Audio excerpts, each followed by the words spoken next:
Sup, it's your unfriendly raid rat neighbor Kevin Cornage, and I'm back with a brand new video. But before we get into this, I'd like to send y'all attention to that description down below. What if creators I think are amazing are located down there, and guarantee you they all just got better throughout the months I haven't been recording certain stuff. I actually found a couple new other what if creators. I'm not so sure if I could say their name without getting in trouble, but it's like, I think one is Urizi, Trinity Storm, and this other guy. I think he's the one that created what if Naruto was the son of a goddess, which I am taking. He gave me some inspiration, so I, Kevin Cornage, wrote my own fan fiction. This will be my first ever fan fiction. Actually, I've never done it before, so don't be dicks about it. Just sit down and enjoy. I also got an assistant, an AI assistant, because I could read, but me reading sounds like me stuttering for no reason, and I don't stutter. But anyway, don't forget to like, subscribe, leave a comment down below. Tickle that bell notification to get notified whenever I upload a brand new video. I keep forgetting that the link to my TikTok and Discord are in the description. If you just want to talk to a nigga, just head on over to my Discord. I don't bite. And if you just want to see me hanging around with a bunch of dogs and cats and training a dog to do karate, head on over to my TikTok. Now let's get straight into this. Holla!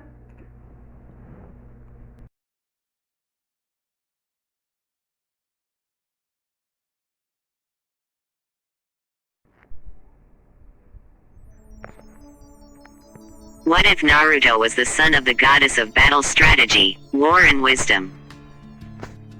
Athena was the goddess of battle strategy, war and wisdom. Identified in the Roman mythology as the goddess Minerva. She was always accompanied by her owl, Nike the goddess of victory, and Kagaya a goddess in training.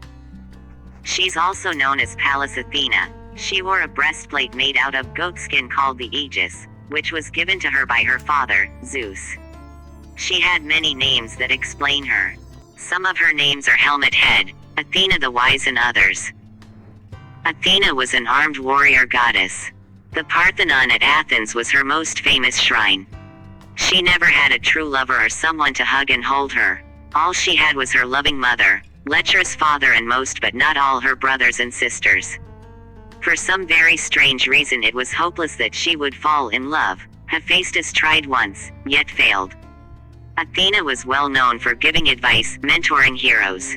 One example of that is in the realm of humans, where Athena assists Otosu Namikaze's son, Minato Namikaze I, in finding his father. Another is where she gives Mito Uzumaki III, a small white divine nine-tailed fox, and knowledge of sealing and healing arts.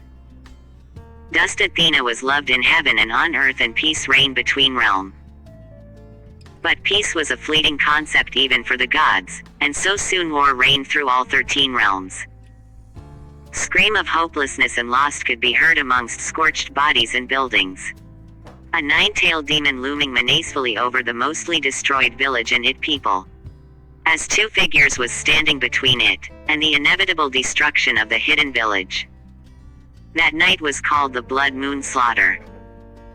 "Get out of my shop, you demon," said a fat frog-looking man next to the man, was weirdly his identically frog-like looking son. The two of them remained the boy of his secret friend Gama-chan. He was talking to a boy no more than 4 or 6 years old. The kid was wearing a white shirt with gray streak around the neck, shoulders and waist, with a Uzumaki clan symbol on the back. A silver chest plate he had ever since he was born, not knowing who or where it came from. But for some reason he cannot seem to leave home without the item on his person. He had on gray 3/4 pants with 3 holsters for kunai, shuriken, senbon needles, and storage scrolls, that he has been collecting throughout the year, on his left and right leg, and a slightly bigger holster for the scrolls strapped behind the lower back of his waist. With white and gray shinobi sandals. He wearing bandage wrapped arrow on his arms and legs. He was not injured.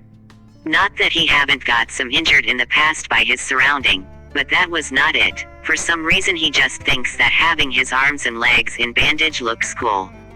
Thanks to a shinobi that was wearing green jumpsuit. Let the flame of youth burn bright. Strangely enough was his birthmark, eyes and hair color. He had 3 whisker marks on the left and right of his cheeks. Over vibrant gray silver eyes. That if you're looking at him from an angle or distance, he could be mistaken for a member of the Hyuga clan. Much to the annoyance of Hiyashi Hyuga, as he has been getting reports of an rogue Hyuga child terrorizing the village on a regular basis. One key difference about Naruto's eyes and the members of the Hyuga clan is that his eyes tends to change color when he uses his power. Something he recently found out about. He had very jet bright black hair, almost looks dark purple if saw it at a distance. There were couple strands of dark crimson red and bright kiss sun blonde that framed his face on right and left of his bangs that flicker whenever he uses his power on, like as his eyes. But the different color strands of hair had another function. It also went flicker when he is about to be attacked by surprise, like a danger detection jujitsu. A few other strands, blonde and crimson, was also woven into and out his hair, making the boy look unique in his own right. His hair was tied behind his back with a white ribbon he got as a gift from a traveling merchant, as his hair is long. It was a little past his waistline. Something like Canon Neji Hyuga's hair for a more better description.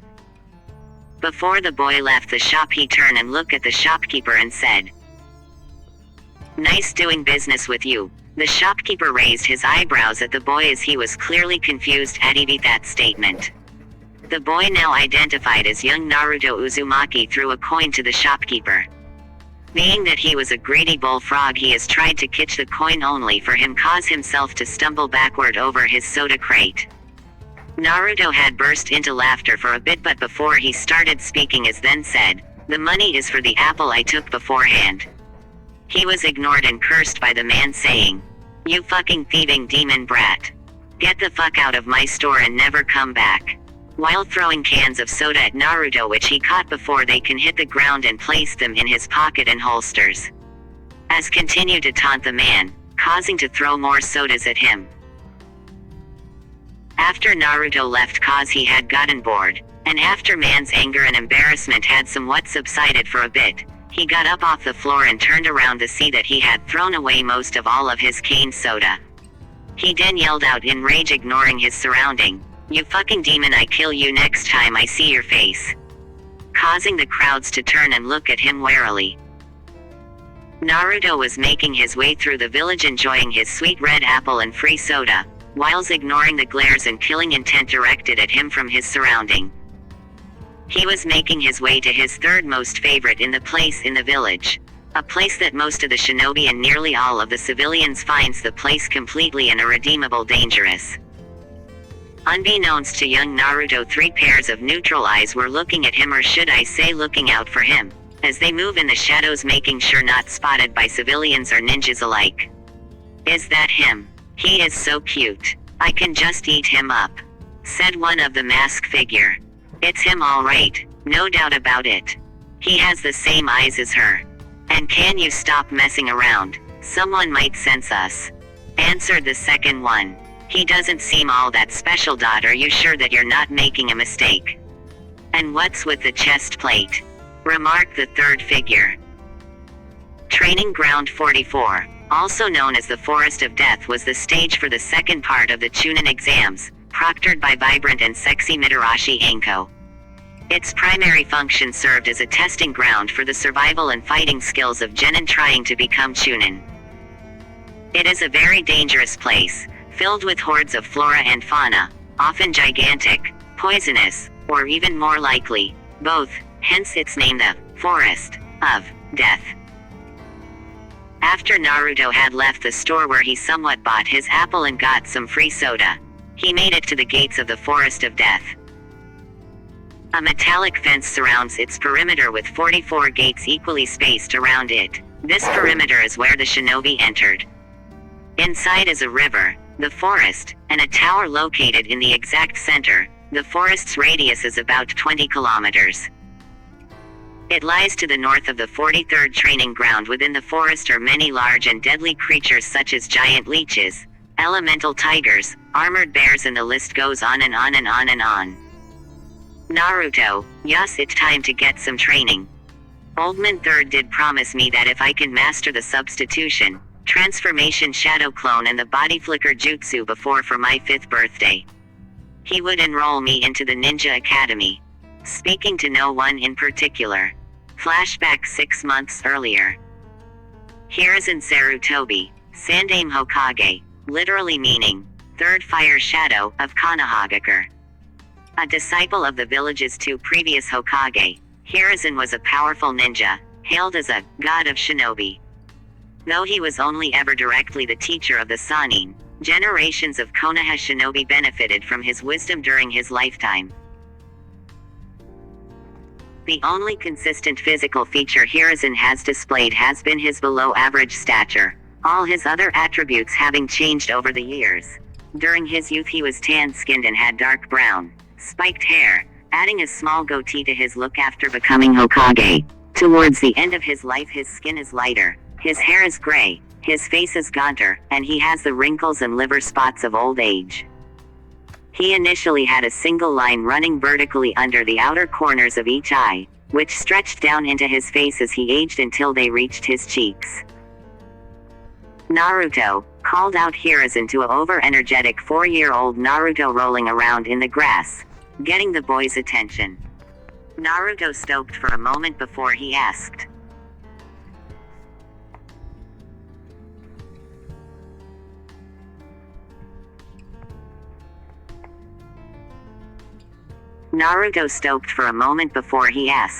"What's wrong, Old Man Third?" and continued with his activities. Sarutobi had a single tick mark appear on his forehead at his nickname from his surrogate grandson. Keeping a degree of professionalism, after smacking Naruto upside the head, Sarutobi turned and looked at the moon before he spoke. "Naruto, my boy, how do you see yourself in the future and what is your goal to achieve it?" Naruto stopped abruptly as he made eye contact with Sarutobi. He then made his way to his feet while brushing off a bit of grass from his clothing, staring up into the night sky. Naruto was pondering his answer for a bit before answering. "Well, first I'll need to figure out, why does the villagers despise and hate me so much for? I'm sure no, I'm positive that I haven't done anything to warrant such hatred and disgust, you know. But believe it when I say I'm going to be changing their minds and have them see the truth about me. While I ensure that I become a famous shinobi, which is going to happen, and change hearts many and spread the will of fire, I'll also honor the 2 greatest ninjas of the Hidden Leaf, the 4th and 5th Fire Shadow, by hosting a small yearly celebration in their names. For the fact that their deaths is being mourned more than their lives should have been celebrated. After changing the mind and hearts of many, believe it, and cementing my strength, determination and courage to succeed throughout the 5 great ninja nation, I'll be coming for that hat and seat of yours. So keep it warm for me, believe it." Hiruzen looked at the young boy in front of him, pride growing within himself, something he has not felt since he trained the 3 legendary Sannin. The 3rd Fire Shadow could not have helped but smile at young Naruto, as to say, "Will do." Sarutobi then picked the boy from off the ground, and sat him down on his shoulder, as they started walking back through the village to Sarutobi's office. For a while nothing was said, for a few minutes, as the silence was enjoyed by the pair of grandfather figure and surrogate grandson, while they took in the scenery of the village they love. It came as a surprise to Naruto that Hiruzen was the first one to break the silence between the 2 of them, seeing that whenever they are on their weekly outing it was Naruto who was the one to always start up a conversations. Getting the boy's attention, Sarutobi glanced at him from the corner of his eyes and asked, "So boy, I see you have everything figured out. A famous shinobi, huh, kid?" Naruto looked into Sarutobi's eyes. "Yeah," answered Naruto as he took a deep breath. "In order for me to become a shinobi, I'll first need to be enrolled into the Ninja Academy." Naruto adjusted himself on Sarutobi's shoulders. His face frowning, young Naruto continued, "And for me to even have a chance to enroll in the Ninja Academy, I must have parents, which the last time I checked. I'm an orphan, so hello, I have no fucking parents. He stopped and let go of the breath of air he was holding. It was a shock to Sarutobi hearing his surrogate grandson speaking in such a manner, and in a way somewhat understandable, seeing that he heard words like monster, abomination and fucking demon. After smacking Naruto upside the head for a second time for using foul language, the fire shadow spoke, and with some authority behind his voice. Tell you what, causing Naruto to focus on what he's going to say. One of the things Hiruzen loves about the boy was that eagerness to learn new things. If you can learn the substitution, transformation, shadow clone and the body flicker jujitsu, before your 5th birthday, the 3rd Fire Shadow will personally enroll you into the Ninja Academy, as my word is law and no one can negate my decision. Naruto, not able to hold in his excitement, he leapt off Hiruzen's shoulders and started jumping around and just downright being goofy as a kid his age should be doing. Tongue out, yummy face, tongue out, yuck, tongue out, throwing kisses, tongue out, yummy face, smiling face with tear, smiling face with tear, smiling face with tear, yuck. Sarutobi looked at the Fire Shadow monument, specifically at the 4th and 5th Fire Shadows' faces, and couldn't help but to wonder what the future had in store for them. Present time. Why does shit like this always keep happening to me? Recalling all that had happened to him since he started training in the forest. Naruto was currently running through the woods, trying his best to keep some distance between him and his pursuers, which was a herd of saber-toothed rabbits. He commonly referred to them as murderer plushie. Individually, the little monster's weak, but in a herd, let's just say, if you are ever in a situation where you're surrounded by more than 12 of these monsters, you're fucked. One thing about them is, at first glance, or anyone that is seeing one for the first time would fall in love with it immediately and just say, how cute, forgetting about their immediate danger. Many have tried to capture these murder plushie, including members of the Inuzuka clan, to keep as animal ninja guard or as just pets. Because of its jet black, gray or white fur coat, a small horn on its forehead, a pairs of razor-sharp fangs on the left and right sides of the cute demon spawn's face, causing the little monster to look like it's always smiling, much to popular belief. Many newbie shinobi and members of the Inuzuka clan that tried to capture them got led into a trap, killed and devoured by the herd. Some their victims were still alive while getting eaten by these monsters. The few that managed to escape were physically, mentally, sometime both mentally and physically, scarred by the encounter with the monster plushies, ending their career as a shinobi before it started. They were given equal status as B-rank missing shinobi, with kill on sight order due to their rapid procreation and violent nature, by the 3rd and renewed some years later by 4th and 5th Fire Shadow. 4 hours earlier, 30 minutes ago, Naruto found himself trying to escape a herd of these adorable murder rabbits. Anguished, cool, slightly frowning face, hushed face, cowboy hat face, hushed face, slightly frowning face, astonished face, cool, hushed face, few sneezing face, disguised face, sleepy. It has been a bit over 4 hours since he entered. Anko was trying to tell him something at the gates. Probably to prevent the very situation that he is currently in. The fact that he was too eager to get some training in. He ignored Anko and just gave her the practice greeting he has been doing for the last few months. Hand waving, hello vibrant, sexy and beautiful Miss Anko. Not waiting for answer, he dashed through the gates. With his back facing Anko, he couldn't have noticed the small blush that appeared on Anko's face at the greeting she has come to expect. What the fuck am I doing? Cried out Anko. He is only like 4 years old. Bad girl, bad. Please forgive me, Iruka, while slamming her head against the gate post. With Naruto, he had somewhat mastered the last of the 4 jujitsu, which was the Shadow Clone Ju and the Multi-Shadow Clone Jujitsu. It was a fact that the jujitsu was a bit difficult to master, as there was 2 parts to the jujitsu. After a while, Naruto decided that it was time catch himself some lunch. Some lightning venison skewers sounds delicious about now. Naruto thought to himself. In the clearing, Naruto could have seen a murder plushie in the distance champing on something. He slowly made his way closer to the rabbit as he ready his kunai to strike. Naruto, wait, didn't you describe these rabbits as man-eating? Murder plushie and demon spawned, I think you even called them monsters too, right? Why? Look fam, I'm like only 4 years old man. I got like 3 more months before I officially enter the Ninja Academy, and I never had a girlfriend. So why are you going to have me getting eaten by your sick and twisted creation, huh? Author, oh me, my. You broke the fourth wall. Okay, first of all, they're not just man-eating rabbits, they're more like carnivorous rabbits. Naruto, what's the fucking difference? Author, for one, language kid. You didn't let me finish. You are the main protagonist of the story, there's no way you're going to die. Naruto, okay, I was tripping for a sec, I thought you were trying to kill me. Author, no, I'll never do that.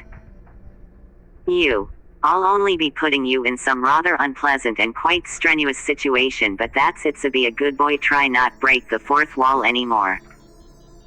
Naruto, okay, what exactly do you mean by unpleasant and strenuous situation? Author, you'll find out. So let's just continue with the story, okay? Athena. Spit it out, Apollo, I'm not in the mood for your shit. Before she launched herself at the disturbances to her peace of mind, not that her thoughts have been peaceful since the incident. Apollo is one of the Olympian deities in classical Greek and Roman religion and Greek and Roman mythology. The national divinity of the Greeks, Apollo has been recognized as a god of archery, music and dance, truth and prophecy, healing and diseases, the sun and light, poetry, and more. One of the most important and complex of the Greek gods, he is the son of Zeus and Leto, and the twin brother of Artemis, goddess of the hunt. Seen as the most beautiful god and the ideal of the Choros, a Phoebe, or a beardless, athletic youth, Apollo is considered to be the most Greek of all the gods. Apollo is known in Greek-influenced Etruscan mythology as Apollo. Apollo is hailed as the god of oracles, healing, archery, music and arts, sunlight, knowledge, herds and flocks, protection of the young, and member of the 12 Olympians and the deconsents. Such brash behavior and cruel manner of speech is not befitting of a goddess of your stature, Athena. While making his way out of the crater he had made after receiving a wrong house kick to the face, which after skidded on his back for a few meters before eventually smashing into the palace wall where Athena is currently residing in. The palace itself was piece of Mount Olympos, after the War of Titans. It wandered heavily realm for many centuries, until Athena stumbled upon it. Stone with bronze foundations and were surrounded by cloistered courtyards with golden pavements. The main structure was the Palace of Athena. It had a fairly simple layout, as was typical of ancient Greek palaces, with a central hall, private bedchambers and storage rooms. The golden-floored hall served as both a council chamber and feast hall for the Olympian gods and provided them an expansive view of the worlds below, allowing them to observe all the realm from the heights. The golden tables and tripods of the feast were automatons animated by the divine smith Hephaestus, and trundled in and out of the hall as required. Before the palace of Athena was a large, cloistered courtyard where the view all of the realm including earth, river and sea deities as well as nymphs. Athena was currently staring daggers at her unwanted guests, and with the purest sense of resentment and animosity she can muster in her voice she spoke. "What the fuck do you want, Apollo?" she asked, shouting it in fact, while giving Apollo glares that could and would kill lesser beings. But Apollo, however, besides everything that he is, a lesser being, is not one of them. Shrugging the killing intent directed at him, he gracefully made way to where Athena was crouching, with her head between her thigh, arms wrap around knees, as she was trying to bury her very existence within herself. "Come now, little sister, you're not still upset?" asked Apollo. While dodging a spear aimed at his head, the weapon seems to effortlessly manifested itself above Athena's head. "How can I not be upset?" screeched Athena, as she launched a few more spears at him. "You, father, Kagaya and that manipulating old bitch Hera took the one thing I wanted in life. I've wonder what was going through all your minds when you all decided to rip my only means of happiness away from me. Apollo, his sister crying, couldn't help the pain welling up in his heart. Athena's sister. I had nothing to do with the incident that happened some 4 years ago. I swear it on the river Styx. Songs of lightning and thunder could be heard in the distance, symbolizing that one gods had swear him or her speaks the truth. Athena looked at Apollo with fiery and determination in her eyes. Then if so, tell me who are the ones responsible. Tell me who responsible orchestrated the disappearance of my son. Apollo just turned his back to Athena, not able to answer her question, and just started admiring the view of all 13 realms.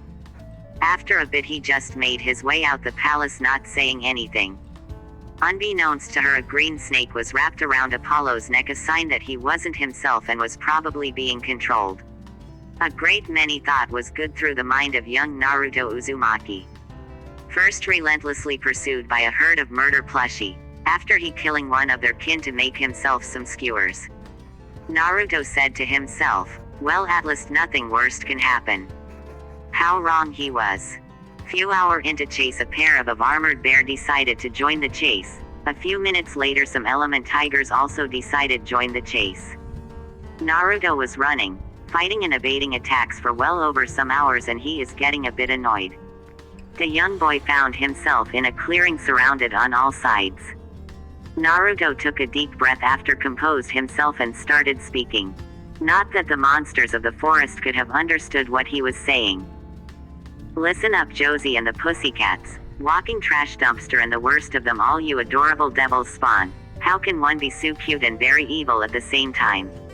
The name's Naruto Uzumaki, the future fire shadow, believe it.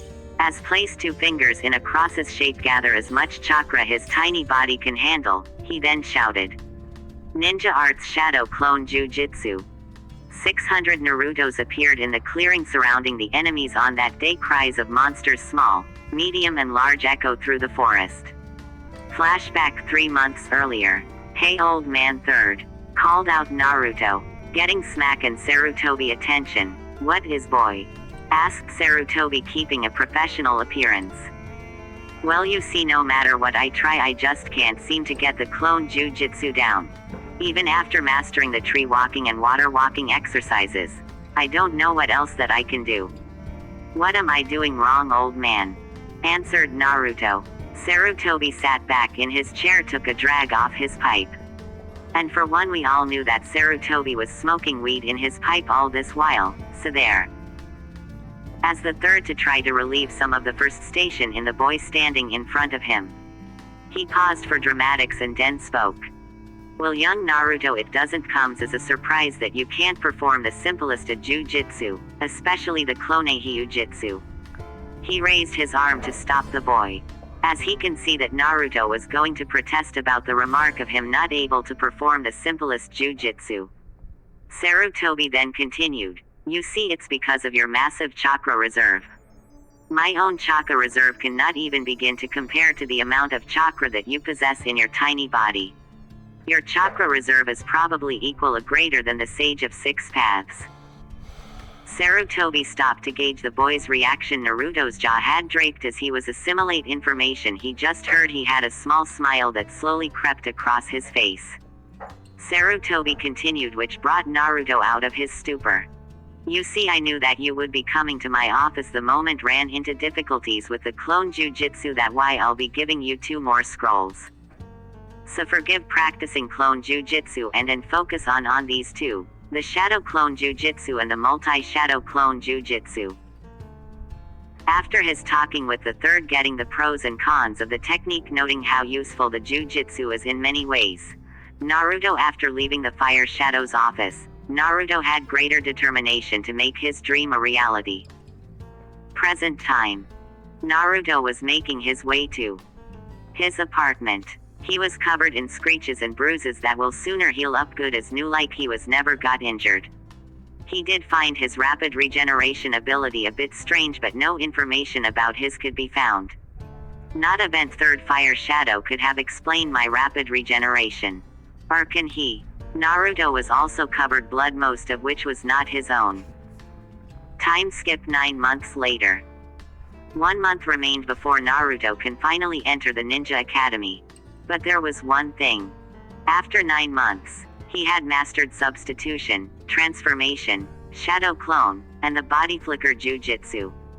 There was a lingering thought in the back of Naruto's mind, well after all these months.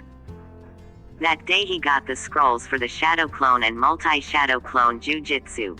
Young Naruto couldn't stop himself from glancing over to where Sarutobi got the 2 scrolls. There he saw it, the biggest scroll he has ever seen in his young life. It was clearly shrouded in an illusion jujitsu, but thanks to Naruto's tenet, not that he knows about it yet. The illusion was made useless. Forbidden scroll, thought Naruto to himself. Now 9 months later and young Uzumaki still cannot get the scroll out his mind. It was like he was somehow drawn it. Finally he decided to just shut off his brain and drifted off to dreamland. A few minutes past 8 p.m., and Sarutobi was making his way to the after celebration of the treaty signing between Hyuga clan and Kumogakure ninja from Lightning Country. It took the Fire Shadow about 30 minutes to have finally arrive at the Hyuga compound. Once inside the compound, he was introduced to Ambassador of Kumo, by Hiyashi Hyuga, the Hyuga clan head. Given Hiyashi's over-obsessed nature, he's being a fairly good host, Sarutobi thought to himself. And after what seemed to be hours of speaking to the Kumo ambassador about Lightning Shadow and Hiyashi Hyuga about how cute his little daughter and her anchor, Sarutobi finally able to get away from the two so they can continue on their business. Sarutobi made his way to one of the empty tables, sat down and started enjoying the refreshments and drinks offered at this historic event. 3 hours passed by and the celebration was still going strong. A Leaf Ninja, a member of the Ambo Black Ops to be exact, a secret organization that answers only to the Fire Shadow, was making his way to the last noon location of his master. He skillfully bypassed the Hyuga guards outside the gates. He then body flicker in front of Sarutobi. At arriving next to his master, the hidden village, bowing his head as respect, he began speaking. My lord, I came to inform you that the locker in which the Forbidden Scroll was sealed had been broken into and the Forbidden Scroll is missing. Before Sarutobi could have gave the order to lock down the village, a frantic Hyuga branch member came to inform his clan head to inform him of the disappearance of the heiress and her anchor. If the scowl on Hiyashi's face was not proof that the Hyuga clan head simply adores his daughter, the immediate chaos that descended into room should have been more than enough. Sarutobi looked around to find that he couldn't see or sense one Kumogakure ambassador's guard. Could the missing scroll and the disappearance of the heiress be one and the same? Shaking his mind of such thought, he glanced over to where Hiyashi was waving his finger around, furiously giving orders to a group of highly skilled pursuing and tracking Hyuga ninjas. It had been well over 5 hours since Naruto successfully made his way out of the Fire Shadow's office with the Forbidden Scroll and another one dubbed the Scroll of Sealing. After avoiding civilians and ninjas alike, he was in a small clearing located north of the village in the undeveloped areas. He had managed to copy all the jujitsu from the Forbidden Scroll onto an empty scroll, and also did the same for the Scroll of Sealing. Once he was finished, Naruto was wondering what makes some of the jujitsu in the Forbidden Scroll forbidden in the first place. Glancing at the scroll, he decided on the fourth jujitsu in the scroll, as he started studying the hand signs. Minutes later, an explosion echoed from the forest where Naruto was. A tall, slim man with dark eyes with lines underneath them, black hair and beard, and a line between his mouth and jaw. He had a sardonic expression on his face that suggested he is up to something insidious. He wore the older-styled Kumo flak jacket which had thick shoulder pads. It seems that in past he was crippled, since his head was bandaged and a Kumogakure forehead protector covered his right eye. That suggested that he was crippled during some fight before current events. He wore a black suit of clothing and an obi around his waist. He was one of the Kumo ambassador's guards, identified as Genshi Kozo. Had top-tier skills in stealth and illusion jujitsu so powerful that not even most of the Hyuga would have been able to detect. He was currently running at high speed with 2 little girls in each arms.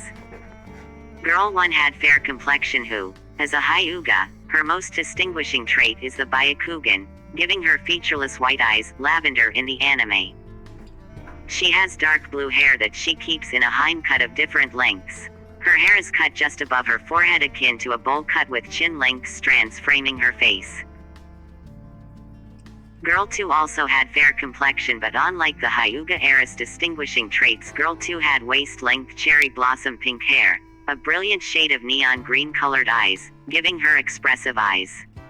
Traits she inherited from her clan's bloodline remit called soul resonance or anchor.